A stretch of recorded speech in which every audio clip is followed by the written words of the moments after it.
উপজেলার মেইন মার্কেটটি হচ্ছে WSN সম্পাদক খান মোহাম্মদ জুসফিকুর রহমানের। এই মার্কেটের 1.8 একর সম্পদ জুসফিকুর রহমান খানের অর্ধেক এবং ওয়ারিশ সূত্রে। এই জায়গাটি জুসফিকুর রহমান খানের পূর্বপুরুষ দাদা বাংলাদেশ সরকারকে দিয়েছিল কাঠালিয়া উপজেলার পুলিশ স্টেশন করার জন্য,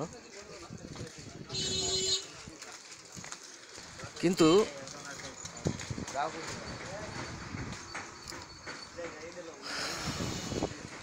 পরবর্তীতে কাঠালিয়া পুলিশ স্টেশন অন্যত্র চলে যাওয়াতে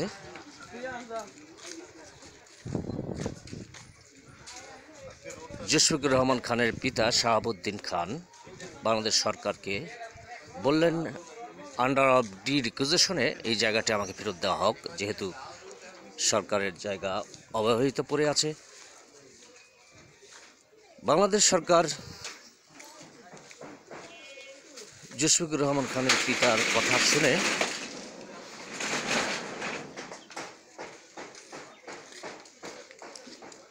জমি তাকে ফেরত দিয়ে দেন 1988 সালে।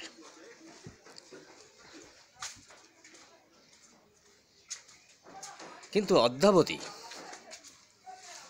বাংলাদেশ সরকারের দায়িত্বপ্রাপ্ত ডিসি, ঝালকাঠি জেলার ডিসি, তিনি এই জায়গা হস্তান্তর করেননি এবং বর্তমানে বাংলাদেশ পুলিশ এই মার্কেট থেকে প্রতি মাসে লক্ষ লক্ষ টাকা কাঠালিয়া উপজেলা পুলিশ এবং ঝালকাঠি পুলিশ সুপার এবং এর সাথে বরিশাল রেঞ্জ পুলিশ হেডকোয়ার্টার্স জড়িত থাকতে পারে। তারা সবাই এখানের প্রতি মাসের টাকা এবং এই দোকান ঘরের উত্তোলনের বিনিময়ে যে তাদের কাছ থেকে লক্ষ লক্ষ টাকা অ্যাডভান্স নিয়েছে, সেটাও তাদের কাছে রক্ষিত আছে। বাংলাদেশ সরকার আমলাতান্ত্রিক জটিলতার যে একটি প্রসঙ্গ আছে, যে আমলাতান্ত্রিক জটিলতার দ্বারা বাংলাদেশ সরকার আবৃত, এর ব্যারিকেড থেকে এখনও গণপ্রজাতন্ত্রী বাংলাদেশ সরকার বের হতে পারেনি। এটাই হলো তার অন্যতম প্রধান প্রমাণ যে 88 সালে জমি বুঝিয়ে দেওয়া সত্ত্বেও সেই সরকারের আদেশ নিষেধ এখনও পালন করেনি ঝালকাঠি জেলা প্রশাসন। বর্তমানে মাননীয় প্রধানমন্ত্রীর শেখ হাসিনার কার্যালয় থেকে জেলা প্রশাসকের কাছে একটি চিঠি ইস্যু করা হয়েছে। এই জায়গাটি বর্তমানে কী অবস্থায় আছে এবং এই জমিটি কার তা যাচাই বাছাই পূর্বক এ কার্যালয়কে অবহিত করা হোক।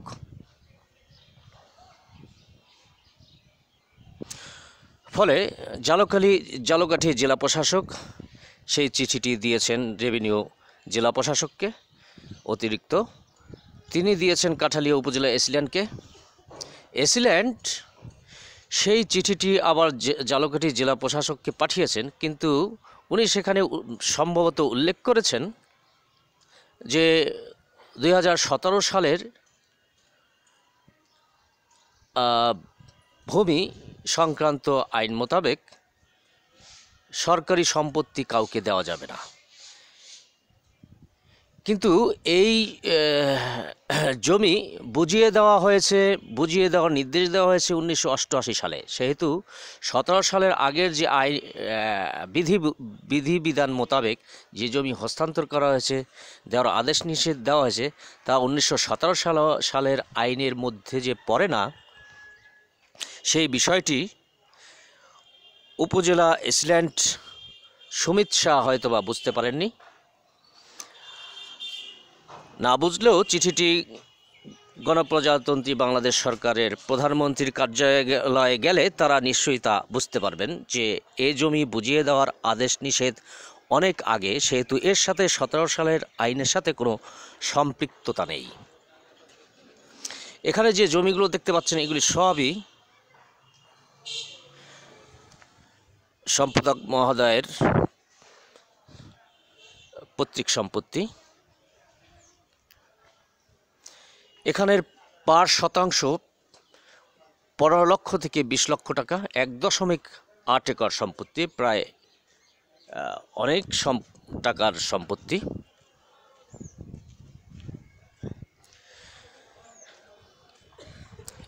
এখানে এসিলেন্ট সাহেব উল্লেখ করেছেন হয়তোবা বাংলাদেশ পুলিশ এখানে প্রতি মাসে যে টাকাগুলো নেন সেটি অবৈধ এবং পুলিশ তা নিতে পারে না।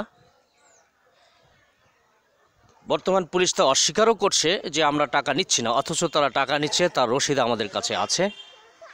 এবং এখানে যারা দোকানদার আছে, যারা দোকান বরাদ্দ নিয়েছেন, তারা জেলা পুলিশ সুপারের কার্যালয় থেকেই নিয়েছেন।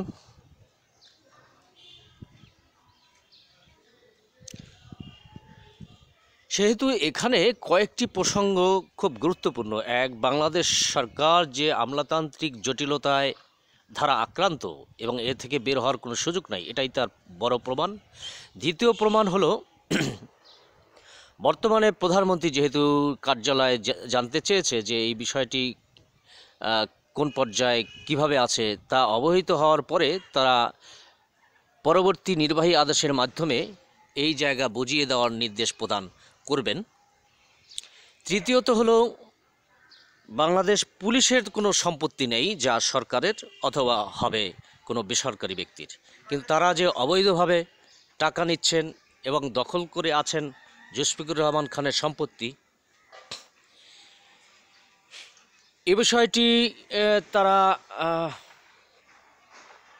কিভাবে প্রধানমন্ত্রীর কার্যালয়কে পরবর্তীতে ব্যাখ্যা করবেন সেটি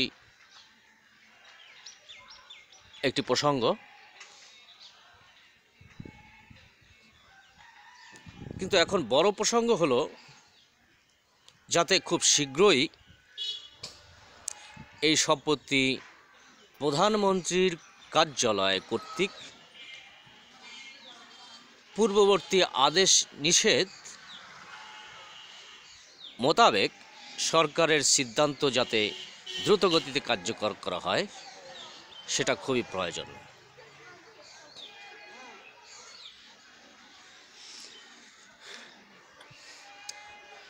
নাহলে এখানে যে এক ব্যাপক মাত্রার দুর্নীতি হচ্ছে এবং যার সম্পত্তি তারা ভোগ করছে না, তৃতীয় কোনো পক্ষ ভোগ করছে, সেহেতু এটি একটি বড় ধরনের দুর্নীতির বিষয়।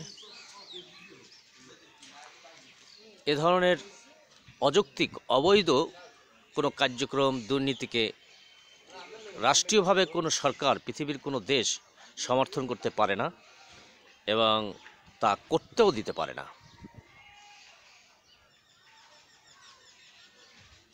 সেহেতু দ্রুতগতিতে যাতে এই বিষয়টি মাননীয় প্রধানমন্ত্রী হস্তক্ষেপ করে এর সমাধান করতে পারে, সেটাই WSN সম্পাদকের প্রত্যাশা এবং মাননীয় প্রধানমন্ত্রীর প্রতি অনুরোধ।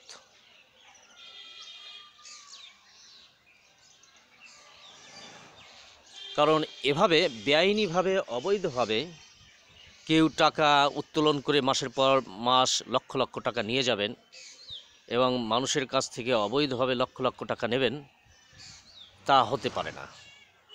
এবং বাংলাদেশ সরকারের আদেশ, নির্দেশ এবং সিদ্ধান্ত যুগের পর যুগ ঝুলে থাকবে, তাও হতে পারে না। সেটা যদি হয় তাহলে তো বোঝা যায় যে রাষ্ট্রই নেই এবং রাষ্ট্রের কোনো আদেশ নিষেধ তা কার্যকর হয় না। বাংলাদেশ সরকারের আদেশ নিষেধ যে কার্যকর হয় না, এটাই তার বড় প্রমাণ। এবং এখানে যে এই রাষ্ট্রে যে এক বড় ধরনের মহা বিশৃঙ্খলা আছে, এখানে আইন মোতাবেক, বিধিবিধান মোতাবেক, এক সিদ্ধান্ত মোতাবেক রাষ্ট্র কর্তৃক যে কিছুই হয় না, এটাই হলো সবচেয়ে বড় প্রমাণ বাংলাদেশের এবং বাংলাদেশ সরকারের। সেহেতু বিষয়টি দ্রুত গতিতে মাননীয় প্রধানমন্ত্রী কর্তৃক হস্তক্ষেপ হয়ে যদি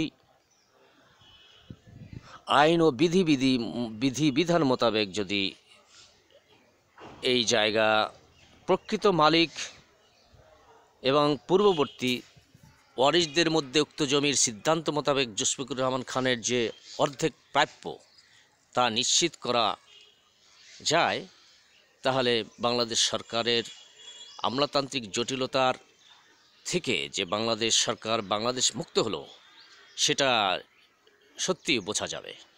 এবং তা এত যুগের পর বিষয়টি সমাধান হলেও তা বলা যাবে যে না, সত্যি বাংলাদেশ সরকার এবং মাননীয় প্রধানমন্ত্রী শেখ হাসিনা